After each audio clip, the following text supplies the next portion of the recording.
여러분 안녕하세요. 수민서마입니다. 제가 유튜브를 쉰지 한 달 만에 오랜만에 찾아뵙는 것 같은데요. 제가 유튜브를 쉰 이유는 여러분께서 뭐 인스타에서 보셨으면 아시겠지만 제가 줄고 보조교사로 일을 하다가 최근에 담임교사, 룸 리더로서 저의 유치원 커리어의 새로운 국면을 맞이하게 되었어요.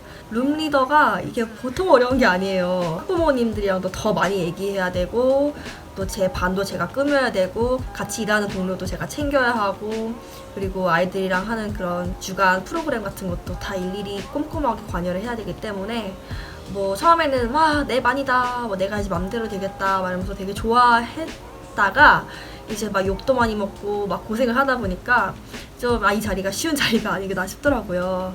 참 먹고 살기 쉽지 않죠, 여러분. 차일드 케어도 참 쉬운 분야가 아닌데요, 여러분. 이 영상 보시고 여러분들이 정말 신중하게 잘 선택하시기를 바라는 마음으로 영상을 한번 시작해 보도록 하겠습니다. 여러분, 첫 번째는 여러분들이 차일드 케어 공부를 왜 하고 싶으신지 목적에 따라서 등록하시는 코스가 좀 달라질 텐데요. 대부분의 분들이 이제 힘든 한국에서의 직장생활을 접고 보고 싶으신 분들이 많아서 찾아보다가 차일드 케어가 괜찮다라고 해서 이제 제 영상을 찾아보시는 분들이 많아요. 제가 어떤 분들을 이렇게 보면은 유아교육과가 아닌 무언가를 전공을 했는데 이민을 하고 싶어서 차일드 케어를 생각을 하고 있는데 제가 디플로마를 해야 될까요? 어떻게 해야 될까요? 이렇게 물어보시는 분들이 계세요. 그럼 저는 그렇게 말해요. 그냥 석사를 하시라고. 한국에서 학위가 있으시면 여기서 석사로 차일드 케어로 나오셔서 나중에 기술 이민으로 이민을 하셔라 라고 말씀을 드립니다. 똑같은 인연을 소비를 하는데 왜 이민이 되지 않는 디플로마를 하시냐라고 저는 얘기를 하거든요. 물론 IELTS 8.0 정도는 맞아야 하는 큰 변수가 있기는 합니다만 영주권이잖아요. 영주권의 길이 누가 쉽다고 했습니까? 그거를 감수하실 수 있다면 석사를 하고 싶고 고등학생분도 여기서 아예 그냥 대학으로 차일드 케어를 나와서 그냥 이민을 해버리시는 거예요. 물론 100%다 영주권을 받으신다라고 말씀드릴 수는 없지만 그 길이 가장 오래 걸리지만 빠른 길이라고 할 수 있습니다.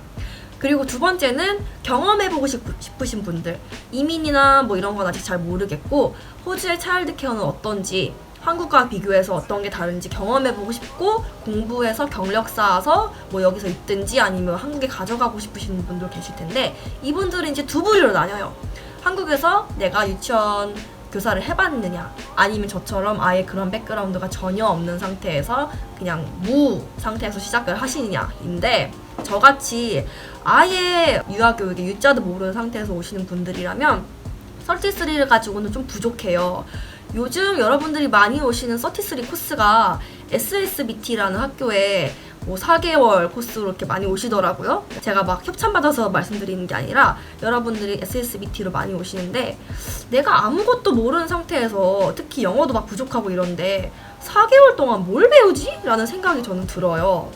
그래서 저도 이제 디플로마를 마쳤고 디플로마를 하면은 18개월짜리 졸업생 비자가 나오기 때문에 그동안에 저처럼 이제 뭐 경력도 쌓으시고 룸 리더도 해보시고 하면서 호주 유치원은 이런 철학이 있고 이런 방식으로 하는구나 라고 알지 경험이 없으시고 영어도 못하고 이러시면은 뭐가 뭔지 모르는 상태에서 그냥 아무것도 얻지 못하는 기분으로 그냥 끝나실 수가 있어요. 반면에 유아교육을 한국에서 전공을 해보셨고 어느 정도 지식과 경험이 있으신 분들은 영어가 조금 받쳐준다는 그런 조건 하에 33 단기 코스로도 충분히 하실 수가 있기는 하지만 공부를 마치고 비자가 아무래도 33는 워홀 비자로도 충분히 공부를 하실 수가 있거든요.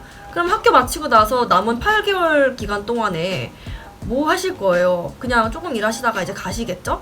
그래서 비자가 없습니다. 비자가 없어서 결국엔 졸업생 비자를 받기 위해서 디플로마를 결국 하는 쪽으로 빠지시더라고요.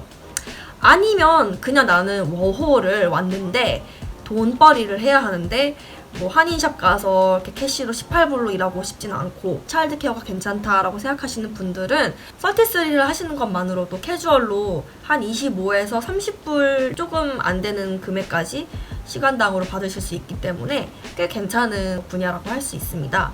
여러분께서 잘 고려해 보셨으면 좋겠어요. 두 번째는 여러분 제가 정말 딱 까놓고 말씀드릴게요. 호주 차일드 케어는 실습하시고 캐주얼 일하다 보시면은 지금 내가 이게 교사가 아니라 그냥 낸이다. 1대 다수로 하는 보모인 것 같다라는 생각이 드실 수가 있어요. 하루 종일 기저귀 갈죠. 놀아주죠, 밥 먹여주죠, 재워주죠.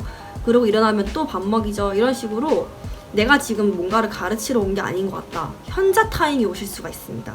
여기서는 아이들이 5살에 킨디 학교에 가기 전에 어차피 그곳에서 배우는 ABC, 뭐 1, 2, 3, 4 아카데믹한 것들을 배우기 전에 데이케어에서는 저희 교사들이 하는 일이 정서적이고 사회적인 발달에 초점을 맞추고 있습니다. 이 아이들이 친구들과 사이좋게 장난감을 갖고 놀 수 있는지, 선생님에게 자기의 도움을 요청할 수 있는지, 필요를 말할 수 있는지. 제가 이제 룸리더로 일을 하다 보니까 학부모님들과 많이 얘기를 하다 보면은 우리 애가 오늘 뭘 배웠어요? 오늘 아침에는 무슨 활동을 했어요? 그게 교육적으로 어떤 도움을 주나요? 이런 거를 전혀 1도 물어보지 않고 내 아이가 오늘 잘 먹었나요? 즐거웠나요? 뭐 울진 않았나요? 이런 것들을 물어본단 말이죠. 그리고 제가 그동안 많은 호주 동료들과 일을 해보면서 실제로 학교에 다니고 있는 자녀들을 둔 동료들과 이야기를 해보면 그 아이들이 결국 엄마한테 와서 하는 말이 엄마 나 오늘 서머랑 싸웠어. 오늘 서머한테 왕따 당했어.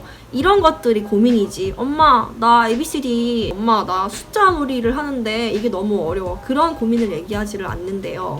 그렇기 때문에 지금 이 어린 단계에서 저희들이 물론 교육적인 것들도 일부 하긴 하지만 더 초점을 많이 맞추고 있는 것들이 정서적인 것과 사회적인 것이라고 말씀을 드리고 있고, 제가 너무 그런 내니 같은 기분이 싫어서 아주 particular하게 그나마 나이가 많고 또 교육해야 할 내용이 많은 프리스쿨 선생님을 이제 고집을 했고 지금 이렇게 룸리더까지 오게 되었는데, 만약에 제가 거기에 고정으로 있어야 하는 룸리더 교사가 아니면은 필요에 따라서 레이시오에 따라서 어떨 때는 너서리에 가고 어떨 때는 토들러에 가고 어떨 때는 프리스쿨에 가는 플로터가 되었을지도 몰라요.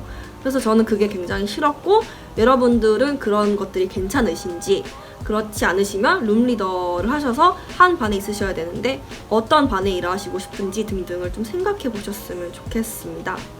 세 번째는 바로 영어입니다, 여러분.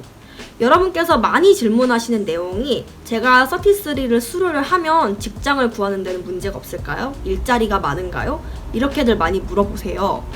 네, 여러분 일자리 정말 많고요. 캐주얼도 얼마든지 많이 구하실 수 있고, 캐주얼 말고 고정으로 일하는 정직원도 여러분들이 마음만 먹으시면 얼마든지 정말 수요가 너무 많은데, 문제는 영어를 못하시면 이건 당연한 얘기지만 여러분들이 직장도 구하시기가 힘들고, 또 학교를 수료를 하실 때 또는 그냥 캐주얼 일을 하실 때도 뭐 처음부터 뭐 아예 구해주지도 않겠지만 영어를 못하면 라이팅을 진짜 많이 하셔야 돼요, 여러분.